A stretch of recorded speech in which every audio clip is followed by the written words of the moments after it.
Hello and welcome. This is Johnny Ross, Fractional CMO. We are live on LinkedIn. We're live on YouTube. We're live on Facebook.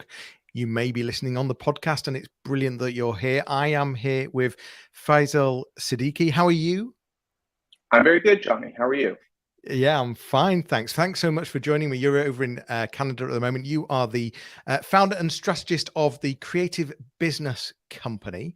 And we're going to be talking about why you can't scale profitability using performance marketing alone. We're going to be talking about a lot about brand and how important brand is brand important at all? I mean, that is a good question. But Faisal, just give us a tiny bit of background how you got into this. You've worked with some very large, well-known companies as well. Royal Dutch Shell, ABB Formula E, Samsung, Anglo American. The list is endless. Turkish Airlines. But tell us a tiny bit about how you got into this. The short answer is by accident. So I was young. That's always the best answer as well.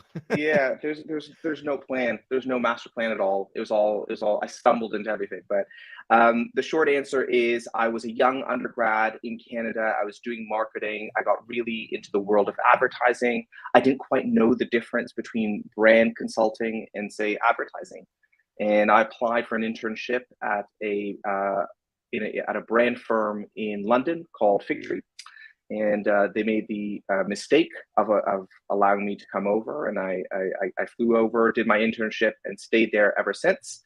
And Figtree was eventually bought by Profit. Profit is a more blue chip management consultancy style brand consultancy. It was started by David Aker and Scott Galloway, and so I built my chops there. And then 4 years ago, I did the stereotypical thing, which is I met another Canadian at work. We got married, and then we moved back to Canada, and I started my own firm. Brilliant. I love the end of that story as well. So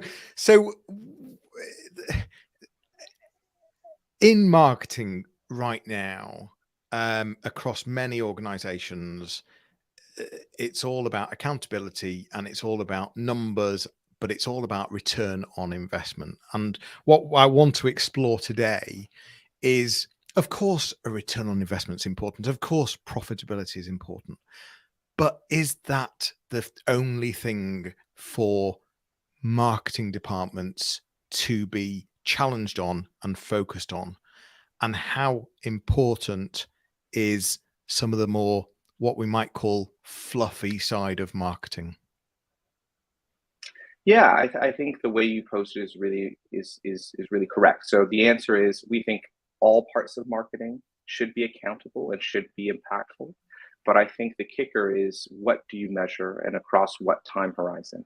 And I think that when you use one size fit all metrics that were proffered and created by large media networks like your Googles and your Facebooks, brand marketing will always come across as a bit fluffy and a bit of a waste of time and not as efficient in converting demand. But what we argue is that we need different ways of measuring it, and increasingly brands that do ignore that top of the funnel do so at their peril and struggle to scale profitably.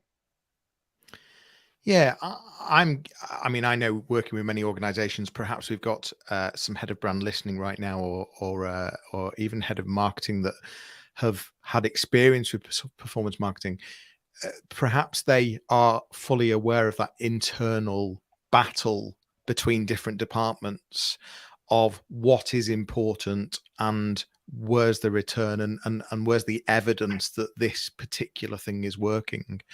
And what are the dangers of just going for performance marketing alone? What's the danger of purely going down that road? The main danger is that you'll go bankrupt or you'll never be profitable. And if you think about most DTC firms like Allbirds, Warby Parker, none of these companies are profitable, even Casper. And one of the reasons why, even the former CEO of Bonobos, who birthed the DTC movement, his name's Andy Dunn, he says the business model is broken. Why is that? Well, about a decade ago, all of these brands grew and drove a lot of initial acquisition using performance marketing. So, what is performance marketing? It is highly targeted direct response ads that are flighted to people who are ready to buy. And the great thing about that was that they could drive a lot of customers. It was relatively cheap per ad, but things have changed. And the reason why performance marketing is no longer this great silver bullet is three reasons. First of all, it breaks the bank and it's become more expensive. And why has it become more expensive? I think what your listeners need to know is at the heart of performance marketing, it has a hidden flaw. And the hidden flaw is that it's based on an auction-based bidding system. So in any auction-based bidding system, these things are prone to inflation, right? So if you think about 10 years ago when there were fewer performance marketers and there was far less competition, bidding competition that is, the cost per ads were a lot lower. Now, when there are more brands in the category, when you're competing in a red ocean, I, in brand A, is competing with every other brand for specific keywords. That's what the auction-based bidding system is. You're bidding for keywords. So when people say, if I'm trying to sell shampoo, when people type in shampoo, I want my ad to show up first. That costs money, and I'm competing with other brands in the category for that place. So what's happened is that is prone to bid inflation in the same way that if you try to buy a ticket to a holiday to Cancun, I don't know, in a time period of high demand, you're going to pay more money. So it's the exact same concept. So the cost of ads have gone up is the first reason. The second reason is that you're also prone to a lot of the shifts within the platform itself. So now let's think about GDPR.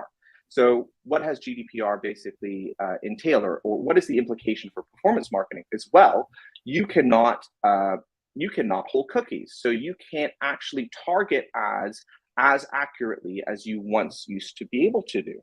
And so what happens is with performance marketing, you essentially need more time. You need more ads to land the same return as you used to, say, a decade ago. So fundamentally, this auction-based bidding system has created inflated pricing. And so the cost per ads, cost per clicks has nearly doubled over the last decade. And so what's happening is when companies are putting all of their marketing budget just through the performance marketing channel, their cost of acquisition is completely through the roof, and they're paying more money to acquire a customer than the lifetime value of the customer itself. That's reason number one. There's two more reasons, but do you want to go into that, or should I keep on going? No. I think, yeah, keep going for me. So yeah.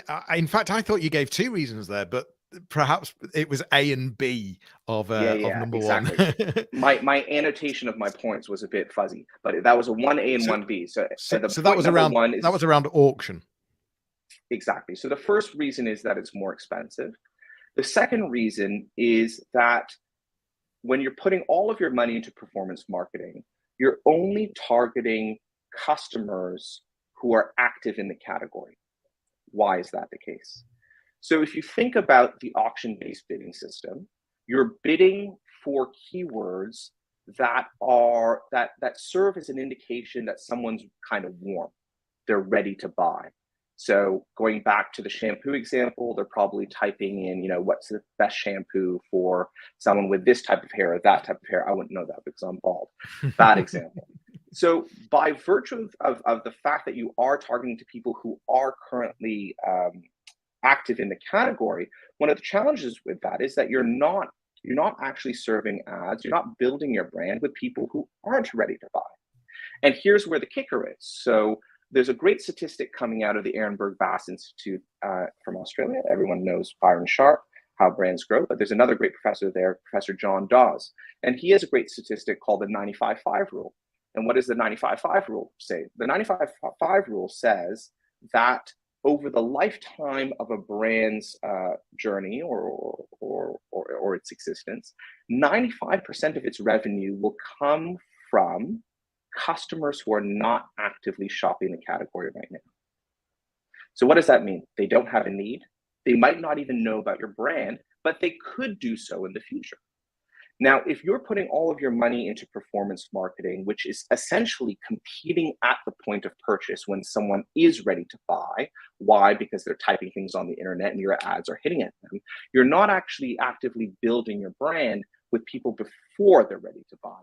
And that's incredibly expensive. And more importantly, you're missing the bigger picture. You're not actually building your brand with your total addressable market. So that's reason number two. And then reason number which is why I guess the likes of, you know, even McDonald's, huge worldwide organization, are constantly advertising, always advertising. You always hear or see McDonald's adverts, and that's proof, I guess. You know, if someone the likes of McDonald's are constantly advertising, they are pushing the brand. They're not waiting for that convert. Well, absolutely. And I think the brilliant thing about that is when you use media that interrupts people, first of all, and so wastage is actually good. That's the actual name of the game, is when you actually interrupt people, then you can land your brand with people who are not ready to buy. And the reason you want to do that is that when they are ready to buy, your brand is top of mind. So they actually don't go through the whole search process. They go to you directly. So with McDonald's, you've seen the Big Mac commercial so many times. When you're feeling like fast food, you just go to McDonald's. And that's the brilliance about traditional brand marketing. Now, some of traditional brand marketing was a bit fuzzy around the accountability and metrics, but that's being changed now. But the basic point is that brand marketing, it's actually a far more efficient way to acquire a customer. Because instead of actively competing with all the other brands at the moment of purchase, you're getting them before they're even ready to buy. So that's reason number two. And just to play devil's advocate here before we get to reason three, and just to remind people so far, reason number one for not putting all of your money into performance marketing is it breaks the bank. It costs a lot of money. Number two is that it only targets current customers and not future customers. So we'll get on to number three, but just to play devil's advocate, could you argue that whilst it costs more money, if you don't do any brand advertising whatsoever, any brand marketing whatsoever, you're obviously saving money. And if you're not investing in future customers, but you're focusing on performance marketing, you're focusing on current customers who are ready to buy, is there an argument that model does work? And you started by saying that actually, if you only go with that model, it makes you bankrupt. So I'm just curious, just to sort of challenge you, what you say to that. That was a good one. I like that one. I think my gentle repost to that, which is, are you saving money from the Super Bowl ad or the billboard, and then therefore you can afford to play more inflationary rates within the performance marketing? I'm sure you can, but I would argue that it's not a question of where are you spending the money. The challenge with my challenge with your challenge is that you're going to run out of customers. Yeah, because you're only going after the 5% who are ready to buy, who are actively shopping the category. You're simply just going to run out of them. And in fact, performance marketing is very much, never mind around current customers only. It very rarely focuses on retention as well. That's right. Absolutely. So good. I like your answer to the challenge. And that takes us to point three then of why performance marketing is not the place to put everything into. The last reason is that it uses the wrong message. It's a hard sales message rather than a soft sales message. So a hard sales message works for someone who's ready to buy, but you can't take a hard sales message and use that effectively on a cold lead. So I don't care whether you say it's 50% off, 60% off, 2 for 1, whatever. Download my ebook to gain all of these interesting insights. If I'm not in the category and I'm not ready to buy and I don't have a need, it's just simply the wrong message. And so a brand message, which is a soft sales message, which I'm not trying to push a product, I'm not trying to achieve a specific response from you, where I'm just telling a story about the company or about my brand, is a far more effective message for those 95% of people who are not actively shopping the category right now. And I think a great example of that is if you think about HSBC. What is the brand level message? Well, I'm going to tell you, I'm going to essentially dramatize my positioning. This was a 20-year-old example, but I'm going to talk about the world's local bank. I'm going to talk about our capabilities of offering local insights. Why? Because we have this expanded network, and I'm going to dramatize that with interesting stories about funny things that happen when different cultures come together and do business. Great. That's a perfect message for people who are not actively, looking to open a current account, or a business that is trying to do an M&A transaction or what have you, and they run those things. But then they also have very hard level messages, low interest rates on a credit card for those who are active in the category. So there's a different type of message, and there's a different type of game to play, whether you're going after the 5% or the 95%.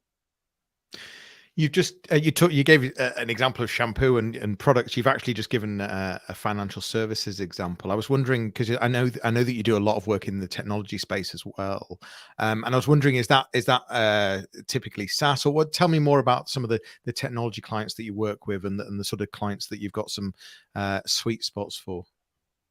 We tend to work with clients who traditionally are very skeptical of brand in all its different forms.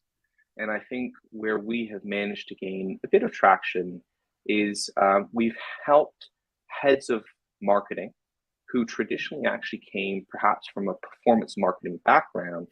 We help them build the business case for brand. Why? Because we don't talk about brand in terms of, we don't frame it as, emotions or your purpose or any of these kind of Ayurvedic kind of concepts. We frame it more in terms of future demand versus current demand. And so what we tend to do somewhat well is we help them build a business case for brand marketing, and then take that to the CFO, take that to the CEO to secure budget. And we've managed to do that in industries that tend to be very skeptical towards traditional brand advertising, because we can make a bit more of a logical business case for why it's required and why it's a fundamental input to scale profitably and to acquire customers profitably. And can you give some examples of some of the conversations that, or some of the tactics or things that are, how to build that internal case for brand? Is it going along the lines of what you've just been talking about, the 3 reasons? Is it around the sort of 5%, 95%, or are there some other things there that we've not quite tapped into? It's pretty much that, but with an added double click, and excuse the consulting lingo, but there's an added double click where, for businesses that require a bit more convincing, what we'll do is we'll analyze their funnel. And so especially for sales-driven organizations who understand MQL and SQL, what we can do is we can analyze their sales funnel and measure how efficient is this brand at nudging prospects across the sales funnel. And so we'll say, these are the different steps. Here's your total addressable market. This is the number of people who are coming to your website. This is the number of people who's downloading the white paper. This is the number of people who's going from the home page to a product page, and then who's signing up for a call. And then what we can say is we can identify how efficient. So what is the drop off?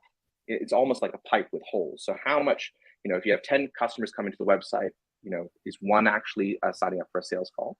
And then what we'll do is we'll frame the investment in brand as an improvement in 2 parts of the funnel. One is we can more efficiently bring people to the website. It's cheaper. The second thing is that investment in brand, say, for example, if you redo your positioning as well, or if you redo your visual identity, it'll also improve your ability to convert on the website itself. And so what'll happen is, we've actually shown this, is that when a company redoes its positioning, often they'll convert better. The traffic that is coming to the website is going to go book a call. And why? Because you're telling the story in a far more natural way. You're not driving them directly to a landing page and say buy now, and you're doing a bit more of a soft sell. And that in reality is actually a far more effective way to acquire customers sustainably. So, long-winded answer. We talk about 3 reasons why performance marketing can't scale profitably using performance marketing. And then we'll also do analysis on the sales funnel to actually war game what is the expected lift if you were to invest both in brand positioning, visual identity, and in brand marketing, and where would you see that lift at different stages of the funnel. And in terms of the way you've described it there, brand marketing is actually building that audience, the more relevant audience, to then do performance marketing to, if that's the right phrase. It's around taking them from the top of the funnel lower down once they've sort of become aware of the brand and whatever else. So one of the things that I'm interested in is some of the measurements that, because there's that whole thing of how do you measure brand, and can brand be measured, and having an objective, very smart goals, and one of them is brand awareness, and you've got the head of finance, CFO, saying you can't have that as an objective. How do you measure? What are some of the metrics that you suggest would measure brand? We developed essentially a matrix which allowed marketers to track the performance of their various brand ads across really the horizon of a campaign. So if you imagine that there's an x-axis this way, and y-axis. And so on your y-axis, the main metric we're going to use is what we call percentage of video view. So the way we actually do brand marketing is it tends to be digital first, lots of videos. So you have 60 seconds, you have 30 seconds, you have 15 seconds. And so the metric that we want to use is, to what extent are people actually watching the whole video, right? Are they clicking off after 2 seconds, 5 seconds, or what have you?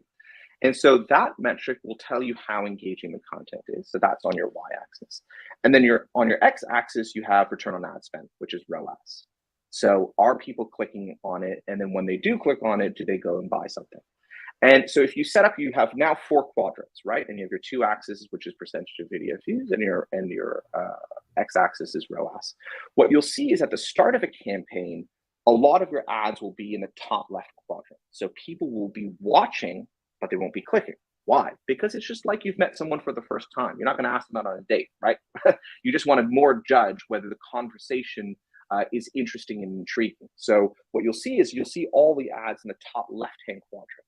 But then as the campaign progresses, your advertising should eventually actually move from the top left to the top right to the bottom right? And so what's going to happen is you actually have a matrix that allows you to measure different ways of measuring the effectiveness of brand ads across the horizon of a campaign. And the very simple heuristic is, at the start of the campaign, you just want to get the name out there, right? You want to get the name out there. You want people to be watching the videos. But towards the end of the campaign, you want them to watch the videos. You want them to click on the videos and go to your website. So that's a very simplistic way of doing it. And then the third metric that we use, which we don't actually use within that matrix, is this idea of almost kind of an assist. So in basketball, or even football or whatever, there's the person who passes, and then there's the person who scores. I'd like people to think about performance marketing is the striker who scores, right? Who will convert the actual lead, but they're assisted. They're assisted by the number 10, the number 8, whomever. And that is the role of brand marketing. And so what happens is, anyone who actually views, we've proven this out in a number of campaigns, is people who watch the video and are then retargeted with a performance marketing offer, either within the life cycle of a campaign or many quarters later. The performance marketing actually improves its effectiveness. So what we're doing is we're turning a cold lead into a warm one, and then you can essentially drive a hot offer to a warm lead. So that's the third metric. So the first one is percentage of video view. The second one is ROAS. And the third one is this idea of an assist. So to what extent are we assisting performance marketing and other bottom of the funnel techniques to close the sale? I very much like that quadrant. I'm quite a visual person, and I can see how you could use that to really measure success. Some of the things that I know that you help big brands achieve is big growth, but on potentially smaller budgets. And so I wanted to just dip into, perhaps you're trying to build brand in a reasonably large organization, but you want to, try and get the impact of a TV campaign for the fraction of a cost. What are some of the tips or tricks or strategies that you suggest for achieving that type of thing?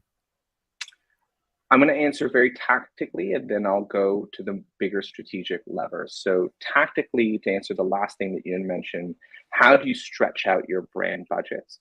There's two ways. One is, we call it the 2-4-5 framework, where essentially you can create a year's worth of ads in one shoot, essentially.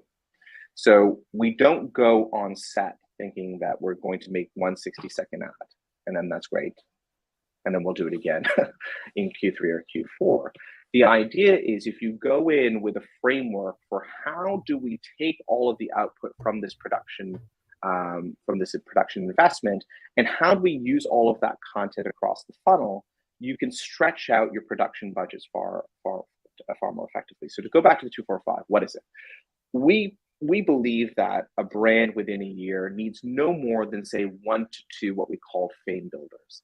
And fame builders are your typical anthemic, 40 to 60-second brand spots.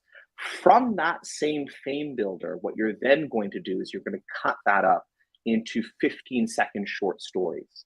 And those 15-second short stories, you're going to flight at a higher frequency. And then similarly, you're going to take the static images from that same shoot, and that is going to end up on your organic social, either your paid static performance marketing. So what I'd encourage a lot of your listeners to challenge some of their agencies is, if the entire conversation is, we want to make this kind of docu-soap drama anthemic thing, it's going to be played once, usually it's 2 minutes long, and then nothing else will happen. You really need to challenge them and say, how are we actually squeezing as much juice out of this investment? Should be thinking of in a single spot, we should be thinking about how those same assets can trickle across the funnel and be used in various different ways. And the kicker is, the only way to do that effectively is if you've got your brand strategy sorted out, fundamentally. Because if you're thinking beyond just a single spot to what do we have to say over the year, well, frankly, that has to mirror the brand framework, the pillars within the brand, the brand essence, all of those things. So all of that pre-work needs to be done before. And so what we are advocating is that with a bit of pre-planning and with a bit of due diligence, you can get a lot more out of your tactical execution budgets. And I'm hearing that a lot of that is around the planning. So way before you script or storyboard that particular video, it's about, well, I liked what you said. What do we need to say over the next year to all the different types of potential clients, existing, current, and new clients, in all the different stages of the funnel? Well, exactly, and I think, and is that achievable? Can you achieve that in one video? Not in one video, but I think you can achieve that if you do your brand strategy correctly. So my big challenge with brand purpose, my big challenge with brand purpose is that it is incredibly value destructive, because it is essential for a number of reasons. One, they're generic and bland by design, because you're moving up the benefit ladder and you're going to a place that is similar to every other brand in the category. Two, brand purpose is actually not aligned to the drivers of purchase within a category. So say, for example, I want to choose a bank, and there's certain things that make me choose a bank, and the bank is instead talking about how it's saving the ice caps. That is not a driver of purchase, right? So it's fundamentally an irrelevant message. And the third reason is that all of these, whenever purpose turns into an ad, they're incredibly emotionally limiting. So they're all, if you think about the personality of brand, they're all these soppy commercials that all sound the same, that are kind of tear-jerky. And if you think about any brand, there's a range of emotions you need to explore. So that's just the preamble. The second thing is that if you actually look underneath the hood, the best brand positioning frameworks within the actual frameworks have messaging that can work at every stage of the funnel. So when we do brand positioning frameworks, we'll work from different business units from their different value props. What are the functional and emotional benefits of those different business units? What are the business outcomes to the different buyers, and building it from the bottom up? And so when you have your brand positioning framework done in a proper way, you essentially have a single source of truth for messaging, for sales, for performance marketing, all the way up to brand marketing. And when you indulge in these kind of flimsy concepts like purpose, you're left really with a slogan and a paragraph, which you can't really use. So to answer your question in a long-winded way, I believe you can create a year's worth of ad in one go if you fundamentally have done the proper work of a brand strategy, where you're developing really messaging for the entire funnel. I think that this is a whole other podcast that I could explore with you in terms of the brand positioning framework and the brand strategy. And I love the whole thought of how you could get so much more for your money by having that done and just using that one day of filming to create, a year's worth of content. Yeah. Really, really impressive. To caveat that, it could be more than one day. The idea is in one shoot, but 100%. And I think it's hard, right? It's really hard to do that. And it challenges marketers to step out of the marketing department. It's to build brands with sales teams. It's to build brands with product teams. That's really hard.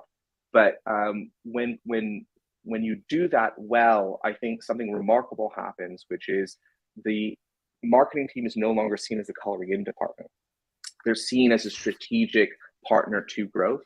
And a lot of our clients have been at their firms for many, many years, almost decades, frankly.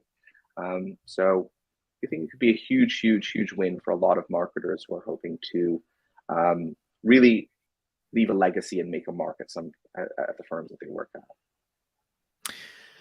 Faisal, this has been brilliant. You've really helped challenge the whole thought of should all the money just be in performance marketing, and even when I've challenged you, brilliant answer as to why brand is so important. Perhaps someone head of marketing or head of brand is listening right now, watching right now, perhaps wants to continue the conversation with you. Where's the best place to find you online, Faisal? Two places. Our website is creativebusinesscompany.com. And then secondly, on LinkedIn, Faisal Siddiqui. I'm there on LinkedIn. We post a lot. Feel free to kind of follow us, and you can read some of our white papers. And we certainly answer any emails or messages as well. I'll drop the links into the show notes as well. But that's all for now. Thank you so much for watching. Perhaps you've been listening. Thank you so much for listening. This has been the Johnny Ross Fractional CMO. I've been with Faisal, from the founder of Creative Business Company, who's joined us today. Thank you so much for watching, for listening. And Faisal, thank you so much for being here. And we will see you all soon. Take care.